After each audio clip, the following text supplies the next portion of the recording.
All right, so we're going to start delving into this is a precursor to the growth course, which I got from Jason Cisneros, and he gave me the course to teach to veterans and ex-felons for a rehab program that never got off the ground. I'm looking at using it for a apprenticeship program for Cato Construction out of Brenham, Texas. So I was like the third or fourth time doing the growth course. And the first module, Jason says, you got to die to yourself. Anything you think you know about business, you got to flush it. That's what got you to where you are now. I'm like, and I just started studying the temple process. And I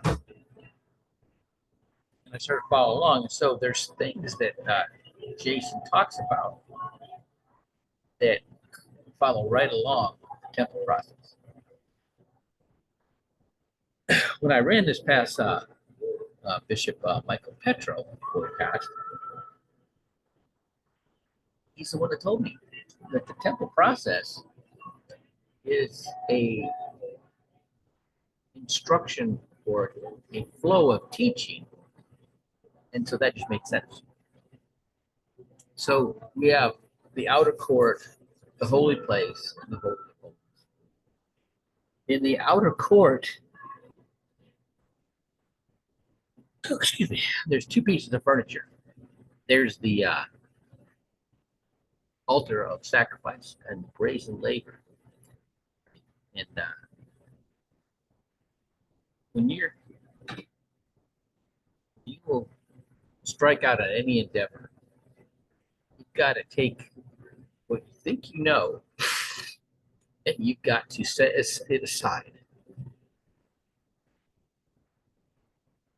You gotta subordinate everything you think you know to the master that you're learning from.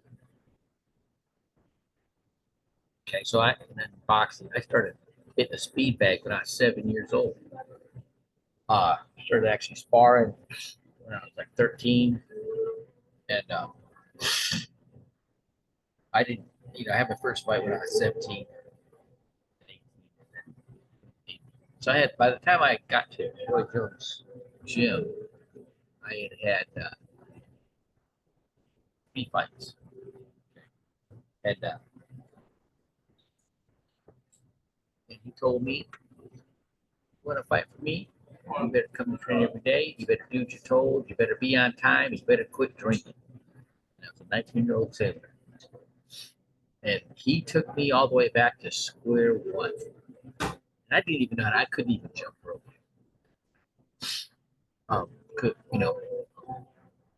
So he took me back down to just the raw basics. I was in good shape, but he got me even better shape. I had to subordinate everything I thought I knew in order to chat. Play the chat really fit.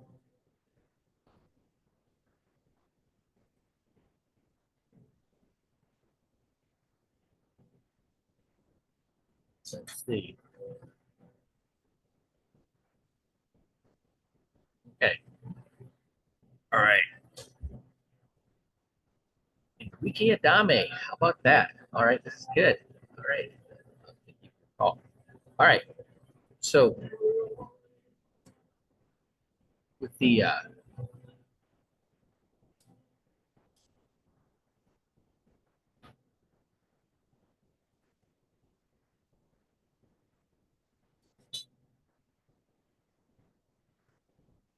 all right. So here we are, the altar of sacrifice. You gotta want something more than what we got right now to do what it takes to be successful in anything. Okay.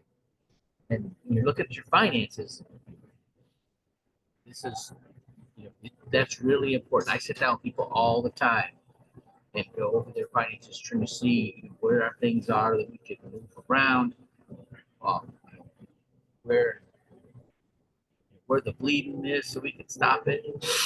Um, what they could do to make more money. These are things that I look at, and when I see somebody's finances, I can tell. It doesn't matter what they say. I can tell by looking at where their money goes, what their priorities are. Okay, you have to weigh what it is that you're doing. This is that's keeping you from being, having, and being what you want, and you've got to shut that off. You've got to take a serious look at what you're doing, and is it getting you the results that you want? And if it's not, you've got to want what you want more than what you have. You can't move forward. Okay, you can't get any traction. Right? So I see it all the time. I see it all the time, and the people but I don't want to stop doing. I don't want to stop eating out. Right? I'm like, dude, why are you coming to me? You think I'm gonna just say some magic spell over you and you're gonna get it right? It doesn't work that way. But here's something really amazing. Okay, your subconscious mind, all right, has to take orders from your conscious thoughts and desires. Okay, I've seen it so many times for myself. Um, and this is what's really magic, right? Repent. You're serious. You're deep in prayer. You focused your mind. Right? You said, okay, there's this thing that's holding me back in my life. I want to get rid of it. If you make that conscious thought, in your prayers, right? You repent. Your subconscious will listen. Your subconscious will take the action that you tell it to. Right? That is just amazing how that works. And most people don't. Most people never do it. And knowing what I know now, I'm going to practice what I preach. Right? Write out. I used to do this every day.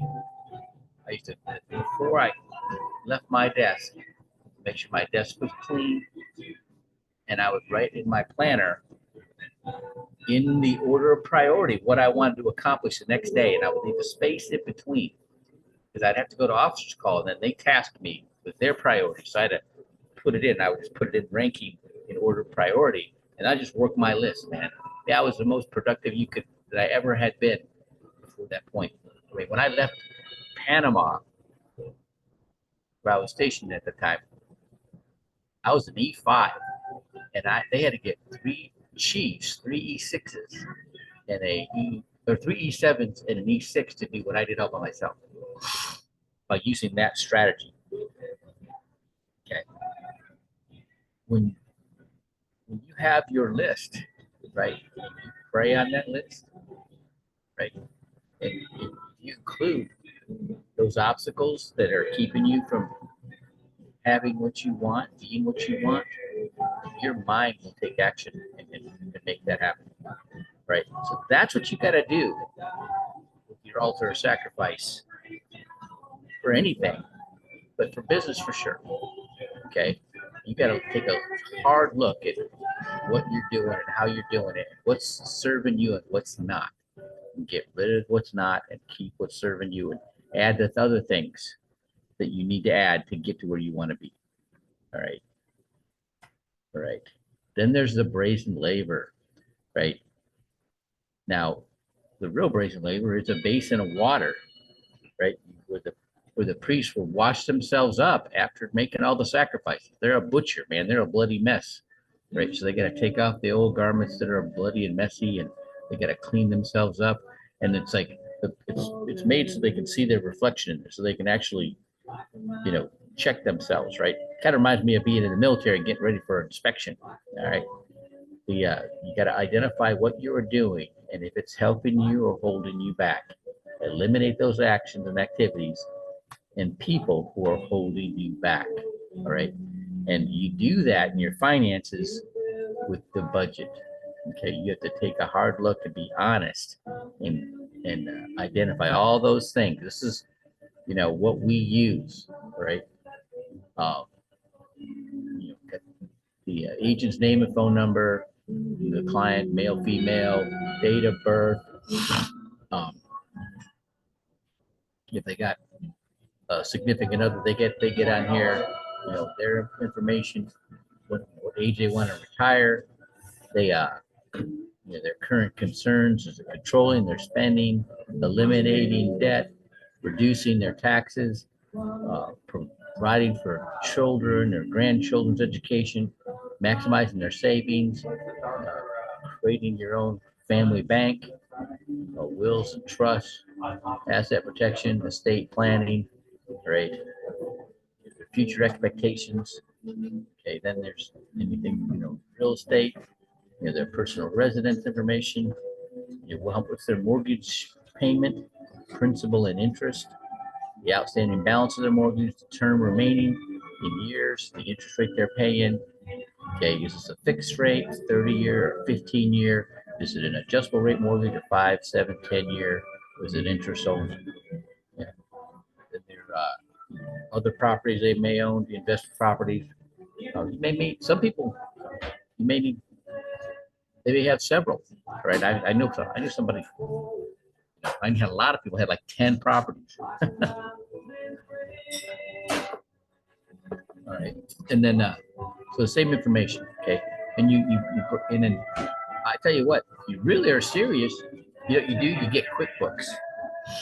Man, when I got QuickBooks, I went all in. It had links to all my accounts, my checking account, my savings account, my other assets. I was doing a debt roll up. I must have checked that thing 4 times a day, man. Watching them numbers. Those numbers were talking to me, right? But I paid off all of my debt, socked away $50,000 in the bank. Okay. All right. And just by keeping track of my finances, my first wife, she hated. I kept track of every penny in the register of the checkbook. She just didn't want to do that. She just didn't. Some people just don't want to look at it. They don't want, because it limits them. They don't want to be limited. They want to, I don't know, I think they're just an endless pot of money that they can pull from until, hopefully it gets them to the next payday. Okay. If you keep track of your money, I heard it said, it's like having a girlfriend. The more attention that you pay to it, the better it treats you. Okay. And when you pay attention to your finances, all right, they're just gonna grow. It's amazing how that works. It's the weirdest thing. It's like opportunities start coming to you. It's amazing. When you start paying attention to it. So this is that part of this process. You have to look at, the altar of sacrifice. You got to cut away those things that aren't serving you. And then you got to examine yourself and make sure you're doing it. And how you do that is you write out your budget, you analyze your budget, and figure out for yourself, what you need, what you don't need, what you want, what you need, what's important, what's not important, right?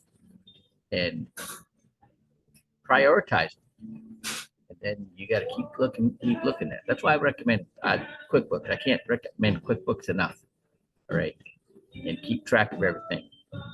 Right. And go all out. I mean, you can put in your bank account website with your account number and routing number, and same thing with all your assets. You can do that in QuickBooks, and you can look at it. Doesn't matter what individual stock, mutual funds, your cash value, life insurance policy, all those things you can put in there. Okay. This is a basic budget, the bare minimum stuff that allows me to look at it and say, okay, well, what do you want to do, and what do we have to do with it? All right, so this has been a quick one. I think it was a good one. I hope this information helps you. All right, but if you have any questions, I'm going to be putting this recording up on the MyBusinessIsYourBusiness.info website, and I was also going to be loaded up on YouTube. So put the YouTube link up into MyBusinessIsYourBusiness.info website. All right, have a great Friday.